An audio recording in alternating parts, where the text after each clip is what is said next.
Korean Mafia runs into his 7 months heavily pregnant ex-wife working in a bar.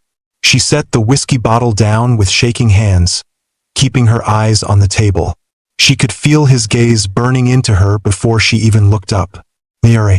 That voice, that name in his mouth after 6 months of silence made her blood run cold. She tried to step back. His hand shot out and caught her wrist. Not hard, but she was not going anywhere. Look at me. She looked up. Jin-woo's gray eyes were darker than she remembered. Dangerous. The entire VIP section had gone silent. His men were watching, waiting. How far along are you? I do not know what you are talking about. He stood up slowly, all 6 feet of him, the kind of man who made people disappear with a phone call. But his hand on her wrist was trembling. Do not lie to me, Mireille. I have killed men for less. But you, I could never hurt you. Now tell me, how far along? 7 months. He went completely still. She watched him count backwards in his head. Watched the realization hit him like a bullet. You have been carrying my child for 7 months. And you did not tell me. Your sister told me everything. About how I was an embarrassment. About the proper Korean woman you were supposed to marry. About how you were too honorable to tell me yourself that I was a mistake. What? The word came out like gravel. Like violence barely contained. I never wanted you gone. I tore this city apart looking for you. The woman sitting next to him finally spoke. Tall. Beautiful. Expensive jewelry dripping from her neck. Everything Mireille could never be. Jin-woo, what is happening? Who is this person? He did not even look at her. Everyone out. Now. The woman opened her mouth to protest. Jin-woo turned his head slightly, and the look in his eyes made her grab her purse and leave. His men followed without a word. In less than 30 seconds, the VIP section was empty except for the 2 of them. Now I need you to pause for a second, because this is not just a story about a mafia boss finding his ex-wife. This is about family honor, deadly lies, and a woman who spent 6 months hiding from the most dangerous man in Seoul's underworld. Not because he wanted to hurt her, but because she believed every word his family told her. She believed she was not good enough. She believed he never loved her.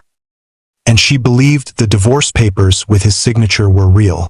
Before we go any further, make sure you are subscribed, because what happens next is going to leave you absolutely speechless. Let me take you back to where this all began. Gangnam District, Seoul, where the buildings touch the sky and a single apartment can cost more than most people make in a lifetime. Where power is not measured in money but in territory and respect. And where the Beck family controls everything that happens after dark. Club Azure sits in the heart of Gangnam. 5 floors of luxury. Crystal chandeliers imported from Italy. Marble floors so polished you can see your reflection. The kind of place where businessmen bring clients they want to impress and celebrities come when they want privacy. But everyone who works there knows the real truth. Club Azure belongs to the Beck family. And the Beck family belongs to Jin-woo. Somewhere on the 3rd floor, in a section reserved for VIP guests who spend more in one night than she makes in a month, was Amara G. But everyone called her Mireille now. 7 months pregnant. Feet swelling inside cheap heels that were 2 sizes too small because she could not afford new ones. Balancing trays of drinks that cost more than her rent. She had learned very quickly how to survive in this world. Keep your head down. Smile when they expect you to smile. Move fast. Stay invisible. Rich people do not really see the staff anyway. They see the service. They see the drinks appearing like magic. But they do not see you. And for Mireille, that invisibility was the only thing keeping her alive. Because technically, she should not even be in Korea. Her tourist visa had expired 4 months ago. She had no family here. No real friends she could trust. No safety net. Just a baby growing inside her and a desperate need to keep them both alive until she figured out what to do next. Every night was exactly the same. Work the shift. Dodge the hands that grab too freely. Smile through the comments about her body. Collect tips. Take the last train to Itaewon. Walk up 4 flights of stairs because the elevator was always broken. Unlock the door to a room so small she could touch both walls if she stretched out her arms. Cry herself to sleep with one hand on her belly. Wake up. Do it all again. The Gaziwan she lived in was meant for students studying for exams. Tiny rooms with shared bathrooms and a communal kitchen that always smelled like kimchi and instant noodles. The walls were so thin she could hear every conversation in the building. Every argument. Every sob. Every moment of other people's lives bleeding into hers. Some nights, when the baby kicked and she could not sleep, she would whisper to her belly, "I am so sorry, baby. You deserve so much better than this. Your father is a dangerous man, powerful man, but I thought he loved me. I really thought he loved me." She would touch her stomach gently. "I am going to figure this out. Promise. I am going to give you a good life somehow." But she had no idea how. She just knew she had to keep moving forward. One day at a time. One shift at a time. One moment at a time. Mireille had come to Korea 2 years ago with such different dreams. She was Korean American, born in Los Angeles to parents who had left Seoul before she was born. She spoke Korean but with an accent that marked her as foreign. She understood the culture but not deeply enough to ever truly belong. A Jyopo, forever caught between two worlds. Never quite American enough. Never quite Korean enough. She had come to find her roots, to understand where her family came from, to maybe find a place where she fit. She got a job teaching English. She explored the city. She fell in love with Seoul's energy, the way tradition and modernity existed side by side, the way the city never slept. And then she met Jinwoo. It was not supposed to happen. She was teaching English to businessmen at a private academy in Gangnam. He walked in one day, late, unapologetic, sat in the back of the class and stared at her the entire 2 hours. After class, he approached her. "Dinner. Excuse me? Have dinner with me.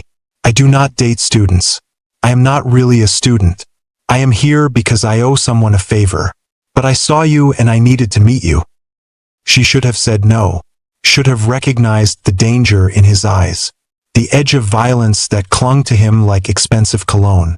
But there was something else there too, something lonely, something searching. She said yes. Within 3 months they were married. Not because of love at first. His father was dying. Traditional, old school, wanted his son settled before he passed. Jinwoo needed a wife. Mireille needed a visa. It was transactional at first, convenient. But somewhere in those early months something real started to grow. Late-night conversations. The way he looked at her like she was the only person in the room. The way he learned to make her coffee exactly how she liked it. Small moments that built into something bigger. His father died happy, believing his son had found a good Korean woman to carry on the family name. The fact that Mireille was American-born did not matter to him. She was Korean by blood. That was enough. But it was not enough for Jinwoo's family. His sister, Sujin, made that very clear from the beginning. The sneering looks, the comments in Korean just fast enough that Mireille could not quite catch all the words. The way she would switch to formal language that put distance between them. "You do not belong here. You will never be one of us." But Jinwoo had defended her. Always. He shut down his sister's comments. He made it clear Mireille was his wife and anyone who disrespected her answered to him. And for a while that was enough. For a while, Mireille actually believed she had found her place. She had found home. Until she had not. Started small.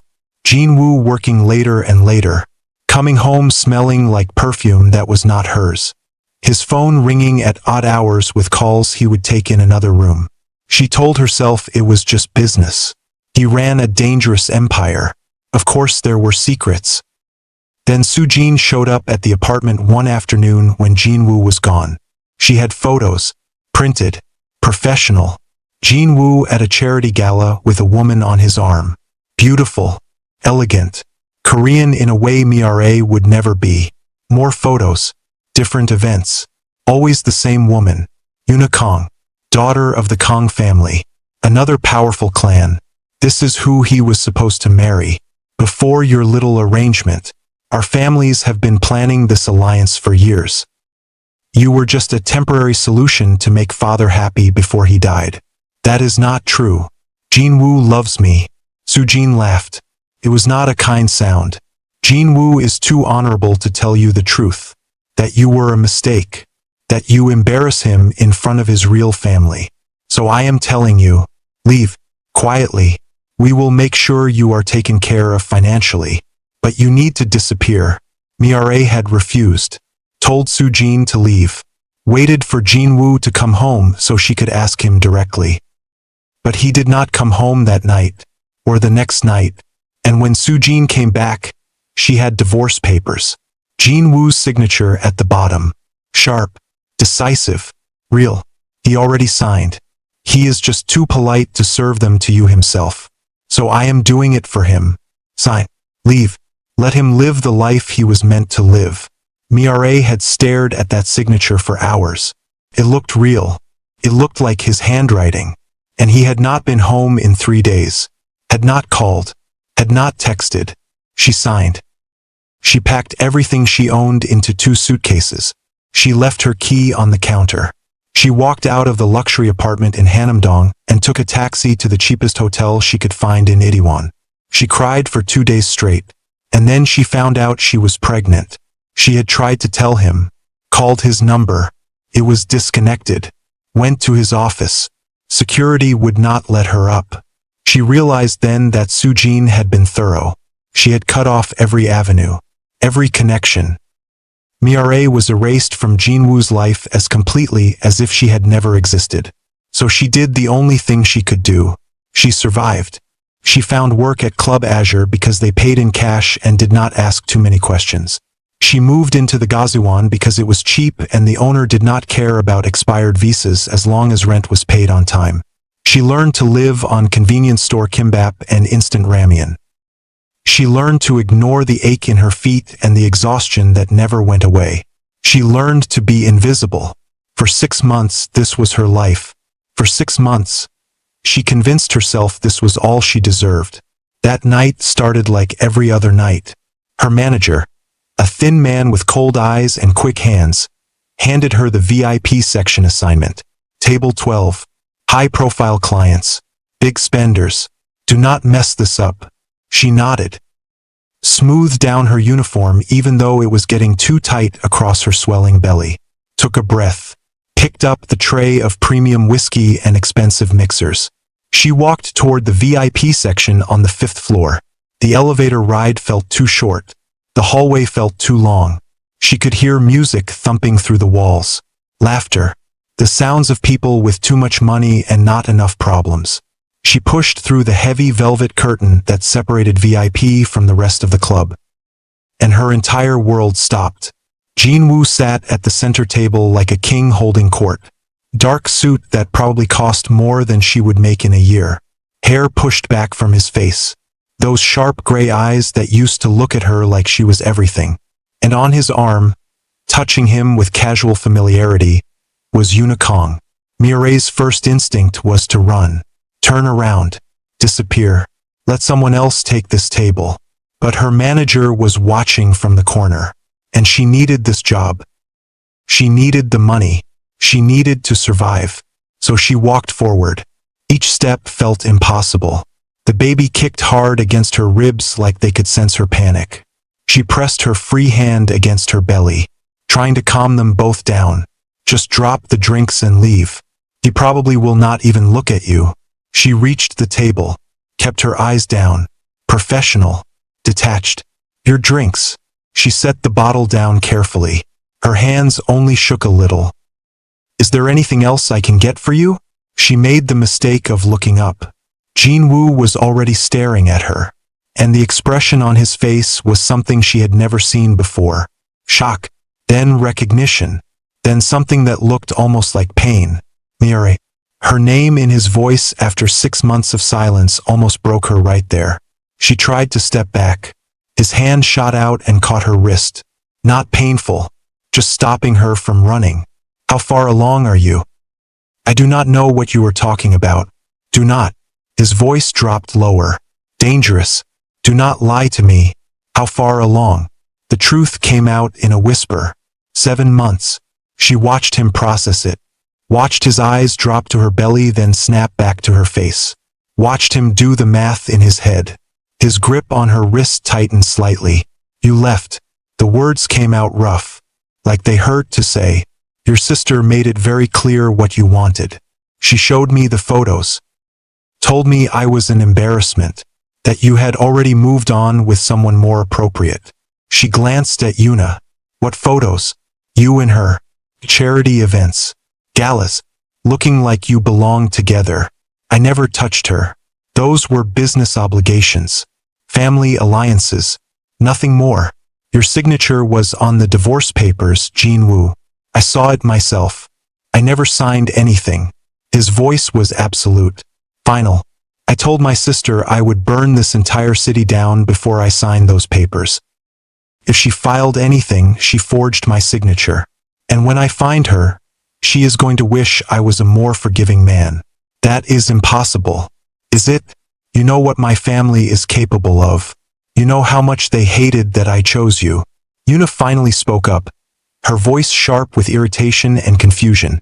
Jinwoo, what is going on? Who is this woman? He did not even look at her when he answered. Leave. Excuse me? We have an arrangement between our families. Jinwoo turned to look at her, and his expression was ice. Pure. Cold. Lethal.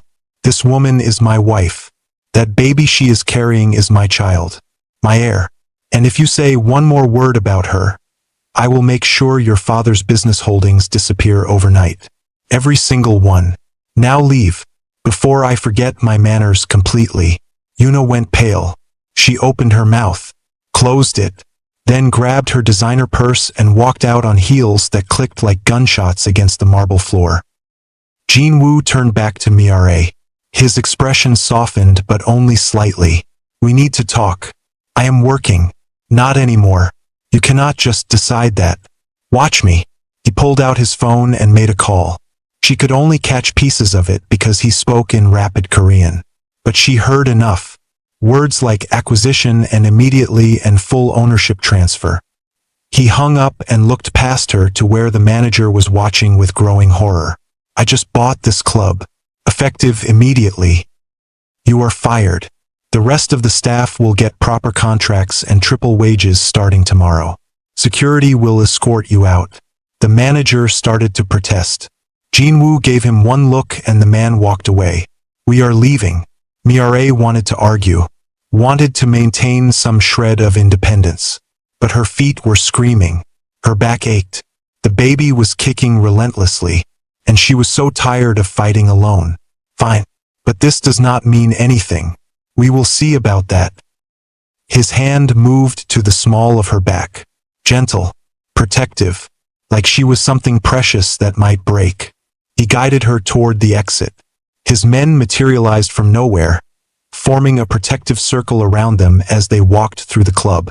People stared, whispered, but no one approached. No one dared. The car was waiting outside. Black Mercedes.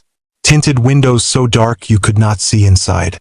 He helped her in carefully, his hand supporting her elbow like she might shatter. The interior smelled like leather and his cologne, that same scent she used to fall asleep breathing in. And suddenly she was drowning in memories she had spent 6 months trying to bury. They drove in silence through Seoul. She stared out the window watching the city blur past. Gangnam's bright lights giving way to the quieter streets of Hanamdong. She could feel him watching her. Finally he spoke. Where have you been living?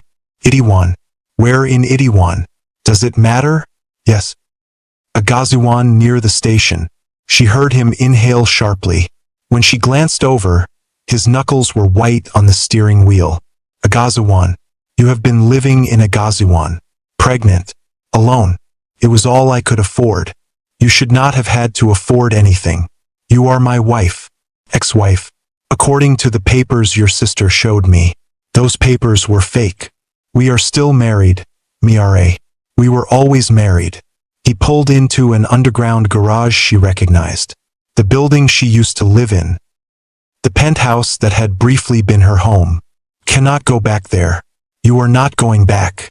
You never left. Not really. The elevator ride up felt like traveling through time. 40 floors of memories. Of a life she thought she had lost. The doors opened directly into the penthouse. She stepped inside and immediately her eyes started burning with tears.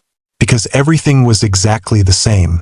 Her books on the shelf organized by color the way she liked them. Her plants by the windows. Not just alive but thriving. Green and healthy and clearly cared for. Her blanket folded over the couch exactly where she always left it. Even her slippers were by the door. You kept everything. Of course I did. He stood behind her. Close but not touching. I knew you would come back. Or I would find you. Either way, this was always your home. She walked to the bookshelf and ran her fingers along the spines. Korean language books. Photography collections. Novels she had been in the middle of reading. My plants are alive. I watched YouTube videos. Set reminders on my phone. Your snake plant almost died twice, but I saved it. Despite everything, she smiled. You talked to my plants. You always said it helped them grow. I was not taking any chances. She turned to face him and they were suddenly very close. Close enough to see the new lines around his eyes. The exhaustion etched into his face. You look tired. I have not slept properly in 6 months. Turns out I got used to someone next to me. Jinwoo, stay. Just for tonight. Let me make sure you and the baby are safe. Let me prove I meant what I said. She should have said no. Should have protected herself. But she was so tired and this place still felt like home. Okay. Tonight. Tonight is a start. If this story is hitting you right in your feelings, do me a favor and drop a comment below. Tell me what you would do in Miare's situation. Would you give him a second chance? And make sure you hit that like button because what happens next is going to change everything. He ordered food. Real food. Samjitang. Banchan. Fresh rice. More than she had eaten in one sitting in months. He watched her eat like she was starving. Because she was. When did you last have a proper meal? She did not answer. Could not answer without crying. He pulled out his phone and made another call.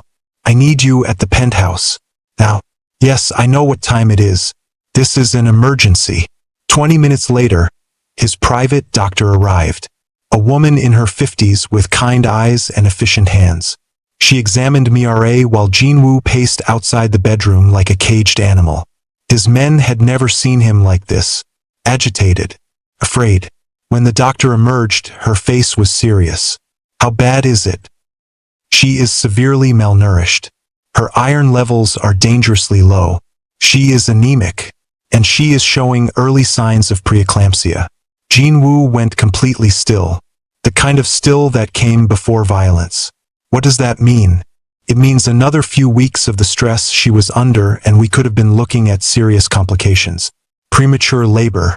Possibly organ failure. Possibly fatal. For her and the baby. The room felt too cold suddenly. But she is going to be okay now? With complete rest, proper nutrition, and careful monitoring, yes. But she cannot work. She cannot stress. She needs peace and stability for the next 2 months until the baby comes. She will have whatever she needs. Money is not an issue. Money cannot fix this, Mr. Beck. She needs peace. She needs to feel safe. She needs someone making sure she takes care of herself. Done. After the doctor left, Jinwoo stood at the window for a long time without saying anything. She could see his reflection in the glass, the tension in his shoulders, the way his hands were clenched into fists. Say it. He turned to look at her. You could have died. But I did not. You could have died, Miare. Our baby could have died. Because my family decided you were not good enough. His voice was shaking. She almost killed you both. Jinwoo, I am okay now. You are not okay. You are malnourished and sick and showing signs of a condition that could have killed you. That is not okay. He crossed the room and knelt in front of her. Took her hands in his. This man who knelt for no one. I am going to make them pay for this. All of them. What are you going to do? Whatever I have to. He stood up and pulled out his phone. Made a series of calls. Each one more brutal than the last. She watched him systematically dismantle his sister's entire life with 6 phone calls. Cut her access to all family accounts. Effective immediately. I do not care what mother says. Do it. Pause. Remove her from the company board. Yes, I know the bylaws. Change them. I own controlling interest. Another pause. The apartment in Cheongdam-dong. It is in my name. I want her out by tomorrow morning. She can go to Busan. I do not care where. Just away from Seoul. He made one more call. This one to the police. I need to report document fraud. Forged signatures on legal documents. Yes, I know who did it. My sister, Baek Soo-jin. I want charges filed. Jin-woo, stop. He looked at her. She needs to face consequences. Destroying her life will not change what happened.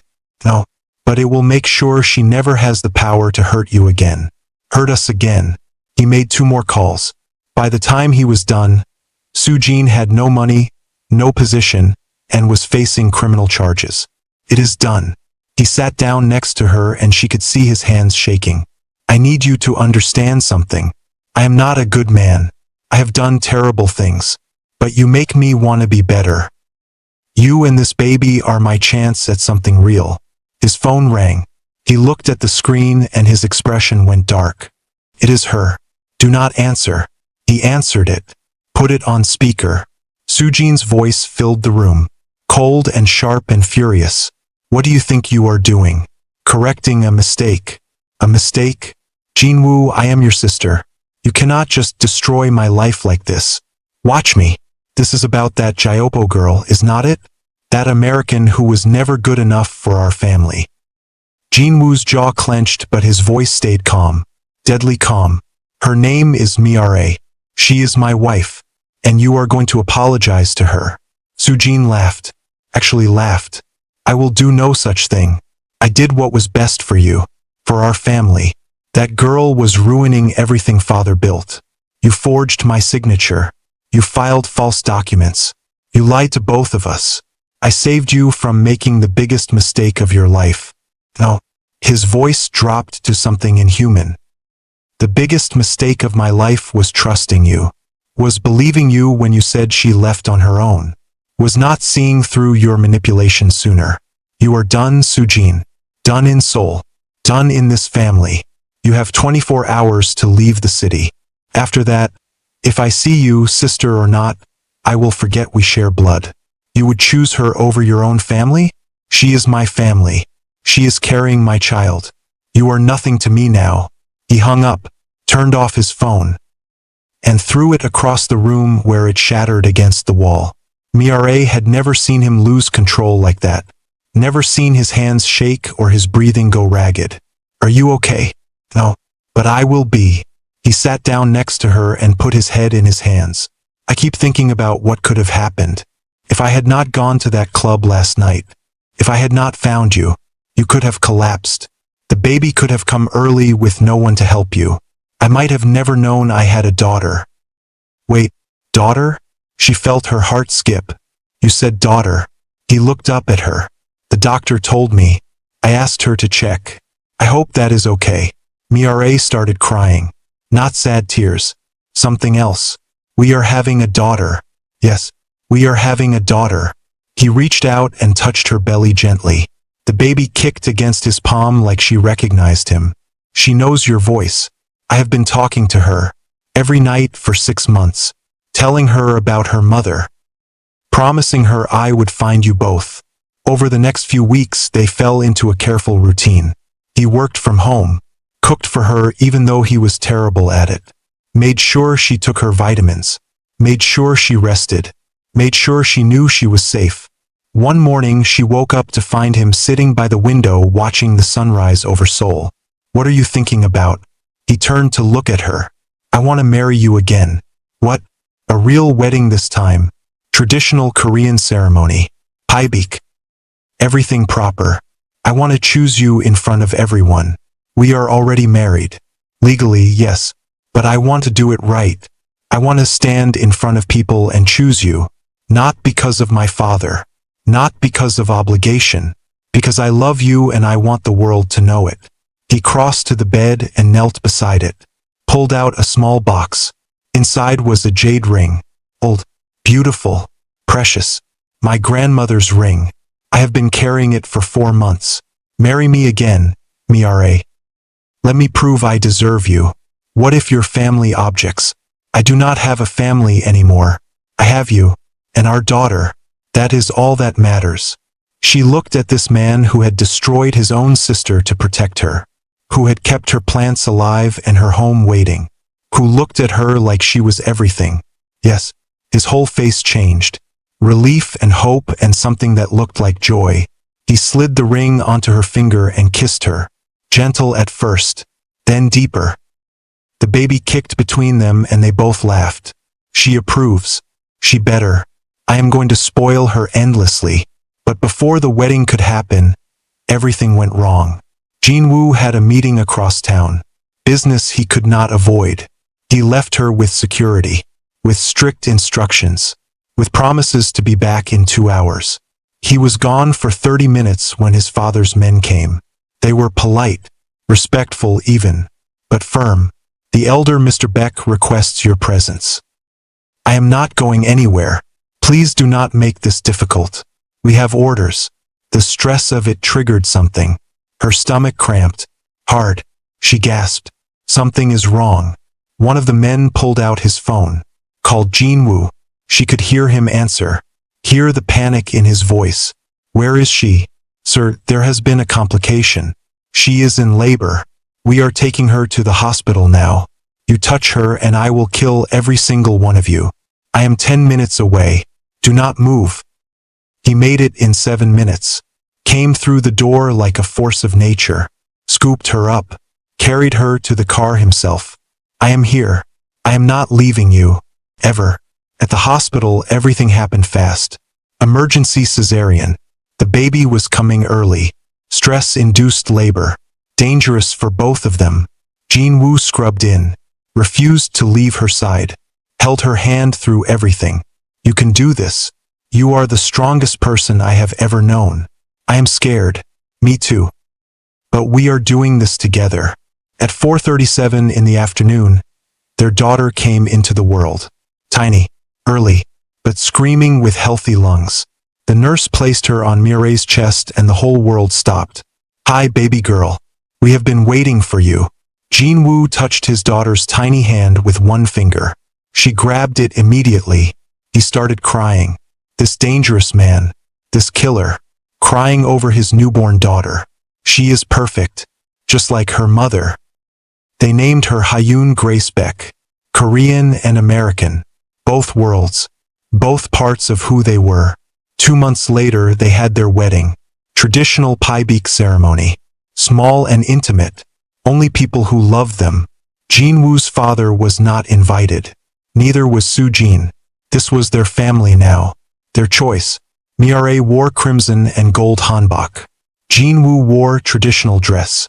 Hyun was there in a tiny hanbok, sleeping through the whole ceremony. When it was time for vows, Jinwoo spoke in Korean, then English. 2 years ago I married you because my father commanded it. Today I marry you because my heart demands it. You are my past, my present, my future. You and Hyun are everything I never knew I needed. I vow to protect you, honor you, and love you until my last breath. Mireille was crying before she even started. 2 years ago I thought love was about fitting into your world.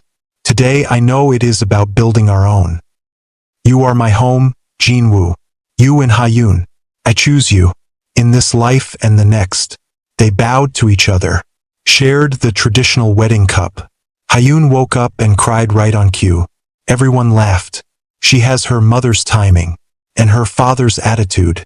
That night, they stood on the rooftop of their penthouse. Seoul stretched out below them. Hyun asleep in her bassinet. The whole city glittering like stars had fallen to earth. Any regrets? Not a single one. I love you, Mireille. I love you too. He pulled her close. She rested her head on his chest. Their daughter slept peacefully. The dangerous world below. Their peaceful world above. The balance he had finally found. Some love stories are gentle. This one was forged in blood and lies and the dangerous underworld of Seoul's crime families. But it was real, and it was worth every painful moment. Mia learned that sometimes the most dangerous man in the world is the safest place to fall. Jinwoo learned that true power is not control. It is the courage to be vulnerable with the one person who sees all of you. If this story moved you, share it with someone who needs to believe in second chances. Drop a comment and tell me what lesson you are taking away from their story. Hit that subscribe button for more stories that prove love can survive anything. And remember, your story is not over yet. Sometimes the darkest chapters lead to the most beautiful endings.